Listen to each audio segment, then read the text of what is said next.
दोस्तों आज की वीडियो का टॉपिक है कि आधार से एक दिन में हम कितना पैसा निकाल सकते हैं या फिर एक हफ्ते में या फिर एक महीने में हम कितना ट्रांजेक्शन कर सकते हैं।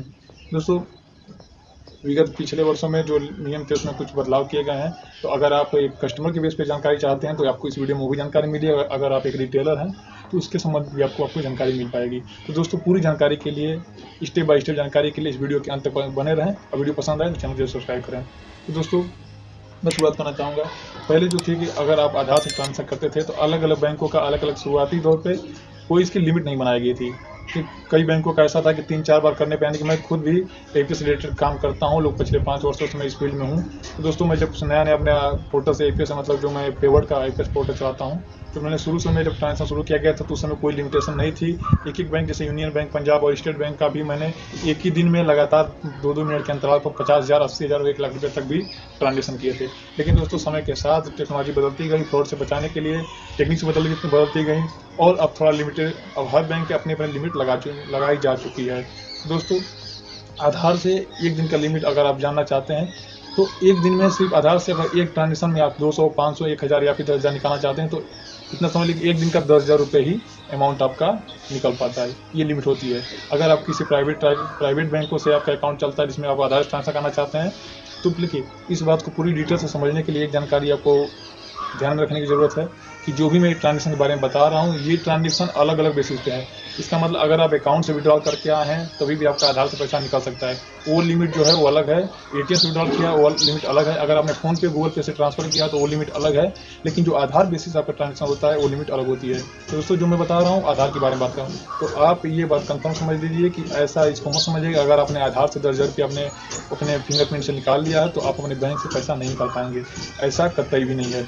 अगर आप आधार से पैसा आपने निकाल चुका है, अब 10,000 रुपये आप आधार से निकाल चुके हैं, उसके अलावा भी आप फोन पे से ट्रांजेक्शन कर सकते हैं 50,000 तक, और चेक से भी ट्रांजेक्शन कर सकते हैं और अकाउंट से भी विड्रॉल कर सकते हैं सेम दिन सेम टाइम पे।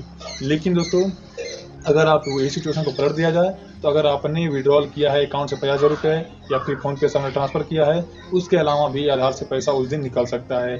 यानी आप चाहें तो कई माध्यमों से आप एक दिन में 80,000 रुपये तक अपने अकाउंट से डेबिट कर सकते हैं नॉर्मली। जैसे आपने विड्रॉल किया 49,000, क्योंकि पैन कार्ड अनिवार्य हो गया है तो पैन कार्ड के बेसिस पे आप 49,000 रुपये तक बैंक से कैश ले सकते हैं और 10,000 रुपये आधार से निकाल सकते हैं और 25,000 रुपये आप एटीएम से भी निकाल सकते हैं, यानी 80,000 करीब हो गया। और अगर आपने फ़ोन पे से ट्रांसफ़र किया तो 1,20,000 रुपये तक भी आप एक दिन सेम डे पे भी आप अकाउंट से विड्रॉल कर सकते हैं या फिर ट्रांसफ़र कर सकते हैं। माध्यम कई हो सकते हैं, लेकिन यहाँ पूरी जानकारी मैं देना चाहता हूँ। अभी के लिए जो जानकारी है वो सिर्फ आधार रिलेटेड के लिए है। तो आधार से दोस्तों इस समय एक दिन में 10,000 रुपये निकल रहा है। और सेकंड बेसिस पे अगर आप रिटेलर हैं, क्योंकि कस्टमर इस बात को नहीं जानता है, लेकिन रिटेलर हैं तो आपको पता होगा कि आपको एपीएस फंक्शन के अलावा आपके जो भी आप पोर्टल चलाते हो उस पोर्टल के अंदर एक नया ऑप्शन दे दिया गया है आधार पे सिस्टम, जिसमें क्या होता है, ये एक अंदरूनी मामला है। जैसे कि अगर हम एपीएस से पैसा निकालते थे तो हमको उस पर एक कमीशन मिलता है, यानी कि 10,000 हमने निकाला तो 1% या फिर 0.5% जो भी है उसका कमीशन मिलता है। लेकिन आपने एक बार आपने हमारे किसी बैंक का पैसा आप निकाल लिए, 10,000 आपने पंजाब से निकाल लिया और आपको सेम डे ही पैसा चाहिए, तो पहले था कि 2 मिनट के बाद आप आधार पे से ट्रांजेक्शन करते थे तो हो जाता था। लेकिन अब के लिए क्या है कि कुछ लिमिटेशन लगाई जा चुकी हैं, क्योंकि बहुत सारे से फ्रॉड बढ़ रहे हैं। तो एक ही आदमी करके और फिंगर लगा कि हम पैसा उसमें मतलब बहुत सारे फ्रॉड से हो जा रहे थे।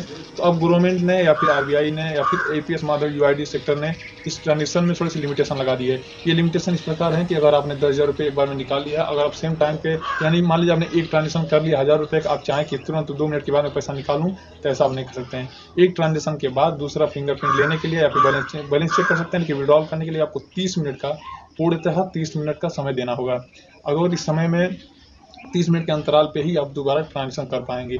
लेकिन इस पे भी अगर आपके अकाउंट से पुराना लेन देन हो रहा है, अगर आपका अकाउंट जनधन वाला नहीं है या फिर करंट अकाउंट है या फिर जिसमें भी आधार बहुत पुराना अकाउंट है, तो उसके अलग अलग लिमिटेशन अलग अलग बैंकों की बनाई गई है। लेकिन नॉर्मली तौर पे आप ध्यान दीजिए कि एक दिन में आप 10,000 रुपये ट्रांसफर कर सकते हैं। अगर आपने आधार पे के माध्यम से ट्रांजेक्शन किया तो आधार पे से दोबारा ट्रांजेक्शन हो जाता है, लेकिन कुछ लोगों का होता है, गिने चुने लोगों का होता है, जो लोग अच्छे ट्रांजेक्शन करते रहे हैं, पहले से दौर पर करते रहे हैं, जो नया अकाउंट ना हो, पुराना अकाउंट हो, तो उनका दोबारा ट्रांजेक्शन हो जाता है आधार पे से। लेकिन एपीएस से पैसा निकालने पे हमको कमीशन मिलता है, लेकिन आधार पे से दोबारा ट्रांजेक्शन करने पे उसमें से माइनस मैं समझिए 0.5% आपके अमाउंट से ही डेबिट हो जाएगा। यानी उस आधार पे से जब सेकेंड टाइम ट्रांजेक्शन करेंगे तो आपको कमीशन के बजाय उल्टे चार्जेस देने पड़ेंगे, क्योंकि ये एक्स्ट्रा फैसिलिटी आप यूज कर रहे हैं। तो इस फैसिलिटी को उसमें कंबाइन नहीं किया जाता है। तो दोस्तों अभी आप ये समझ जाइए कि एक दिन में 10,000 रुपये, हफ्ते का 2 से 3 ट्रांजेक्शन आप कर सकते हैं और फिर अगले हफ्ते में आपको जाना पड़ता है। लेकिन कुछ बैंकों के ऐसे ट्रांजेक्शन है जैसे कि जो भी ग्रामीण रिलेटेड बैंक हैं, ग्रामीण बैंक यूपी बड़ौदा या फिर जितने भी ग्रामीण बैंक से रिलेटेड हैं, वो सारे बैंकों की लिमिटेशन लगा गई है कि पूरे महीने में 4 बार ही उसका ट्रांजेक्शन हो पा रहा है। उसके अलावा फिर जो नेक्स्ट मंथ आ रहा है, यानी एक हफ्ते में 1 बार ट्रांजेक्शन हो पा रहा है। ऐसा कुछ लोग को देखने को मिला है। लेकिन अगर आप इस सारे झमेले से बचना चाहते हैं और अगर आप एजुकेशन वाले, अगर आप पढ़े लिखे हैं, तो आप कोशिश करें कि एटीएम का इस्तेमाल करें। आधार से भी आप ट्रांजेक्शन कर सकते हैं, ये भी एक सुविधा, यूनिक सुविधा आपको मिली है।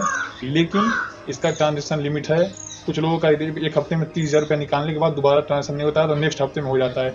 लेकिन अगर आपको कंफर्म बताएगा तो आपको ये सच्चाई यही है कि आप किसी भी बैंक का 100% श्योरिटी से नहीं जान सकते कि कितना ट्रांजेक्शन लिमिट उस बैंक का है। आपको बहुत सारी वीडियो यूट्यूब पर मिल जाएंगी, उन्होंने बताया और इसका ट्रांजेक्शन लिमिट इतना है। लेकिन अगर आप एपीएस चलाते हैं या फिर बैंकिंग पोर्टल चलाते हैं तो आपको इसकी भली भांति जानकारी होगी कि जो वीडियो में बताई गई जानकारी, उसके अलावा ये जो जानकारी, इसमें कोई मैच नहीं करता है। दोस्तों, अलग अलग बैंकों का, अलग अलग कस्टमर का, अलग अलग बेसिस पे किस तरह का अकाउंट है, उसके हिसाब से उसकी लिमिट बनाई गई है। तो किसी भी तरह से यह कह पाना कि इस बैंक की इतनी लिमिट है, ये जगह गलत साबित हो सकता है। तो दोस्तों, मैं पूर्णतः ये बात आपको कह सकता हूँ कंफर्मेशन के साथ कि अलग अलग बैंकों का अलग अलग लिमिट है। लेकिन इतना आप श्योर रहिए कि हफ्ते में 30,000 से 25,000 रुपये आप किसी भी बैंक का निकाल सकते हैं और कुछ बैंकों का एक ही दिन में आप 3 बार ट्रांजेक्शन कर सकते हैं। जैसे HDFC हुआ, एक्सिस हुआ, ICICI हुआ, जो कि प्राइवेटाइजेशन बैंक है, लेकिन जो गवर्नमेंटेड बैंक है, जो ग्रामीण बैंक है, ग्रामीण बैंक का आप आधार पे के द्वारा भी सेकंड ट्रांजेक्शन आप नहीं कर सकते हैं। तो दोस्तों, इतना आप समझ लीजिए कि महीने का आप 5 से 7 ट्रांजेक्शन 70,000 के आधार से कर सकते हैं। और आप बेहतर सेवा लेने के लिए आप एटीएम, फोनपे, गूगल पे और आधार पे तीनों का इस्तेमाल करें, ताकि आपको कभी भी किसी तरह की समस्या का सामना ना करना पड़े। तो दोस्तों, इस वीडियो में मैंने पूरी तरह से कोशिश की है कि आपके सभी समस्याओं और आपके सवालों का जवाब मैं दे पाऊँ, क्योंकि बहुत सारे कमेंट ऐसे आ रहे थे कि आधार की लिमिट पूछी जा रही है कि न्यू मतलब 2022 में ये लिमिटेशन क्या थी। तो दोस्तों, ये चीज़ें मैं आपको बता चुका हूँ। अगर आपको इस वीडियो से रिलेटेड कोई आपके सवाल रह जाते हैं जो कि आपको कंफर्म नहीं हो पाया, कि आपकी समस्या का समाधान नहीं मिल पाया है, तो आप दोबारा कमेंट कर सकते हैं। मैं आपके सवालों का तुरंत जवाब देता हूँ, और थोड़ा लेट हो जाता है तो मैं आपको वीडियो भी बना के उस पर जोड़ सकता हूँ। दोस्तों, अगर आपके कोई भी सवाल रह जाते हैं इस वीडियो से रिलेटेड, तो आप मुझे कमेंट करके बता सकते हैं। मैं नेक्स्ट वीडियो उस पर जरूर बना दूंगा। तब तक के लिए इस वीडियो में इतना ही। तो नमस्कार।